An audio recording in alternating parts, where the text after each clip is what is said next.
Rifle club అని కొత్త Malayalam cinema, అంటే తెలుగు డబ్బింగ్ కూడా ఉంది, నెట్ఫ్లిక్స్ స్ట్రీమ్ అవుతుంది నిన్న జనవరి 16 నుంచి. అంటే ఈ సినిమా మలయాళంలో థియేటర్లో రిలీజ్ అయింది డిసెంబర్ 19న. 10 కోట్ల బడ్జెట్లో తీశారు, 30 కోట్లు కలెక్ట్ చేసింది, బాగానే హిట్ అయింది మలయాళంలో. నేను తెలుగు డబ్బింగ్ ఉంది కదా, నెట్ఫ్లిక్స్ సబ్స్క్రిప్షన్ ఉంది నాకు, నిన్న వచ్చేసరికి చూడడం జరిగింది. ఎందుకు చూశాను అంటే అనురాగ్ కశ్యప్ ఉన్నాడని అక్కడ కనపడింది. అనురాగ్ కశ్యప్ ఎవడు అంటే హిందీలో మంచి డైరెక్టర్, అతను గ్యాంగ్స్ ఆఫ్ వసైపూర్తో చాలా ఫేమస్ అయ్యాడు డైరెక్టర్గా. ఆ తర్వాత రీసెంట్గా మనకు మహారాజా సినిమా వచ్చింది కదా, విజయ్ సేతుపతి సినిమా, దాంట్లో విలన్గా చేశాడు, చూసాడు, లావుగా ఉంటాడు, అతను అనమాట అనురాగ్ కశ్యప్. అందుకు చూశాను రైఫిల్ క్లబ్ అనేసి. ఇక మామూలుగా మలయాళం సినిమాలు బాగానే ఉంటాయి, ప్లస్ నెట్ఫ్లిక్స్ వాళ్ళు తీసుకున్నారంటే ఏదో ఉంటుంది అనే చూశాను. అందులో 1:50 కదా సినిమా లెంత్ అనేసి చూశాను. చూస్తే ఓపెనింగ్ షాట్లోనే 1991లో జరిగినట్టు చూపించారు. ఇక్కడ మ్యాంగ్లూరు కర్ణాటకలో జరిగినట్టు చూపించారు. అక్కడ అనురాగ్ కశ్యప్ని ఎస్టాబ్లిష్ చేశారు, ఏదో అంటే డాన్ మాదిరి ఎస్టాబ్లిష్ చేశారు. మొదటి 10 నిమిషాలు చూసేసరికి ఏంట్రా బాబు ఇలా ఉంది సినిమా అనిపించింది. అంటే ఫోటోగ్రఫీ బాగుంది, అంత బాగానే ఉంది, కానీ అనురాగ్ కశ్యప్ని ఎస్టాబ్లిష్ చేశాక అక్కడ ఒక పాట కూడా పెట్టుకున్నారు, 91 లాగా, ఒక క్లబ్ సాంగ్ లాగా. ఎవరో ఇద్దరు కపుల్, హీరోయిన్ లాగా, మలయాళం యాక్టర్లు ఎవరో తెలియదు మనకు. ఏంట్రా బాబు ఇంకా మానేద్దాం అనుకున్నా, ఇంకా 10 నిమిషాలు చూసేసరికి బోర్ కొట్టేసింది, ఇంకా తీసేద్దాం అనుకున్నా నెట్ఫ్లిక్స్లో. అప్పుడు ఒక సీన్ జరిగింది, ఆ పాట అయ్యాక 1 నిమిషం ఉంది ఒక సీను. ఆ సీను చూశాక అనిపించింది, ఓహో ఇది మెయిన్ అనమాట. ఇంకా ఆ సినిమా 1:50 సినిమాకు మెయిన్ లీడ్ అనమాట ఆ సీను. ఆ సీన్ చూశాక ఇంట్రెస్ట్ వచ్చింది నాకు, సినిమా చూద్దాం అనిపించింది. ఆ 1 మినిట్ సీన్ తర్వాత సినిమా ఇప్పుడు కేరళ షిఫ్ట్ అయింది. కేరళ కున్నూరో మరి ఏదో వేశారు టైటిల్. అక్కడ రైఫిల్ క్లబ్ అని ఎస్టాబ్లిష్ చేశారు వెస్టర్న్ ఘాట్స్లో. మనకు వెస్టర్న్ ఘాట్స్ అంటే మనకు కన్యాకుమారి నుంచి గుజరాత్ వరకు మనకు సౌత్లో కవర్ అయ్యేది వెస్టర్న్ ఘాట్స్. ఆ అడవుల్లో ఒక క్లబ్, రైఫిల్ క్లబ్ అంటే తెలుసు, రైఫిల్ అంటే తెలుసు కదా, తుపాకీ, పిస్తలు, రివాల్వర్, ఇలా ఒక క్లబ్ ఉంటుంది. దాని గురించి ఒక అరగంట పాటు అసలు బేజారు వచ్చింది నాకు సినిమా. ఏంట్రా బాబు ఈ రైఫిల్ క్లబ్ ఏంటి, అక్కడ క్యారెక్టర్లు అంతా మలయాళం యాక్టర్లు, అంతా పాత యాక్టర్లు, మిడిల్ ఏజ్డ్ యాక్టర్లు, ఓల్డ్ యాక్టర్లు, వాళ్ళు ఎవరో తెలియదు మనకు. ఒకే ఒక తెలిసిన ఫేస్ ఎవరు ఉన్నారంటే దాంట్లో వాణి విశ్వనాథ్ కనపడింది చాలా రోజుల తర్వాత సినిమాల్లో.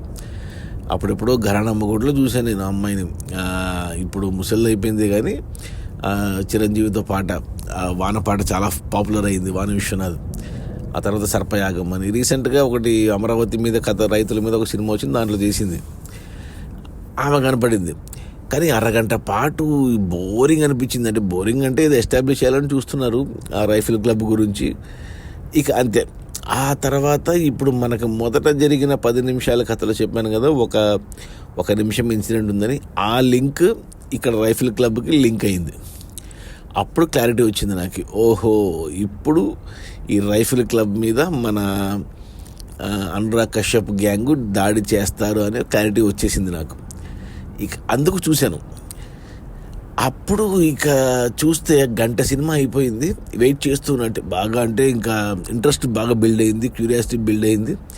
మంచి బ్యాక్గ్రౌండ్ మ్యూజిక్, మంచి ఏమంటారు అందులో సినిమా అంతా, అంటే ఆ వెస్టర్న్ ఘాట్స్లో, ఆ అడవుల్లో కొద్దిగా హంటింగు, ఆ రైఫిల్ క్లబ్ వాళ్ళు అలా పెట్టుకొని 1 అవర్ పాటు, అంటే మొదటి అరగంట పాటు మనం క్యూరియాసిటీగా చూడగలిగితే, మొదటి గంట పాటు మనం కొద్దిగా ఓపిక చేసుకుని చూడగలిగితే, ఇక తర్వాత 50 నిమిషాలు అంటే సినిమా అయిపోయేంత వరకు ఒక ఫైట్, అంటే గంట పాటు ఒక ఫైట్ పెట్టారంటే మీరు ఆలోచించండి ఇంక ఎలా ఉంటుందో.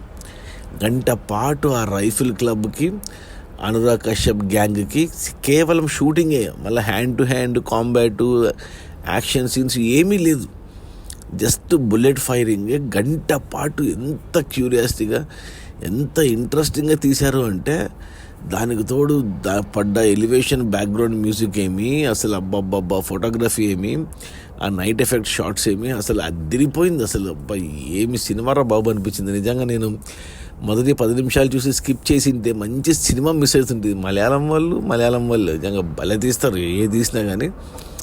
నాకైతే అసలు ఫుల్ హై, అసలు అడ్రినల్ రష్ ఇచ్చింది నాకు. అనురాగ్ కశ్యప్ మెయిన్. ఇంకా మిగతా వాళ్ళు బాగా ఉన్నారు కానీ మనకు తెలియదు వాళ్ళు ఎవరో, కానీ భలే తీశారు. డైరెక్టర్ ఎవరో కానీ అషిక్ అబు అనేసి చాలా ఫేమస్ డైరెక్టర్, మలయాళంలో చాలా సినిమాలు తీశాడు అతను. భలే ఎగ్జిక్యూట్ చేశాడు అనిపించింది నాకైతే. అంటే ఫుల్ యాక్షన్, అంటే ఏం చెప్పాలబ్బా, ఎలా చెప్పాలి, అంత బాగుంది. కానీ ఒక్కటి క్లైమాక్స్ నాకు అంతగా, అంటే నేను ఇంకా ఎక్స్పెక్ట్ చేస్తున్నా. అంటే నేను రైఫిల్ క్లబ్ మీద దాడి జరుగుతుంది, వాళ్ళు చాలా నష్టపోతారు, కోల్పోతారు, చాలామంది జనాలు చచ్చిపోతారు, ఇక తిరిగి వాళ్ళు రివెంజ్ తీసుకుంటారు, ఈ ఫార్మాట్ అనుకుని అలవాటు పడ్డాను సినిమాలకి. కానీ అలా ఏమీ జరగలేదు అసలు. రియలిస్టిక్ అనకూడదు కానీ ఎంత బాగా ఎలివేషన్గా ఎంత బాగా తీశారంటే ఇంకా అంత బాగా తీశారు. క్లైమాక్స్ అంత కన్విన్సింగ్ అనిపించలేదు, కొద్దిగా అసంతృప్తిగా ముగిసింది కానీ నాకు.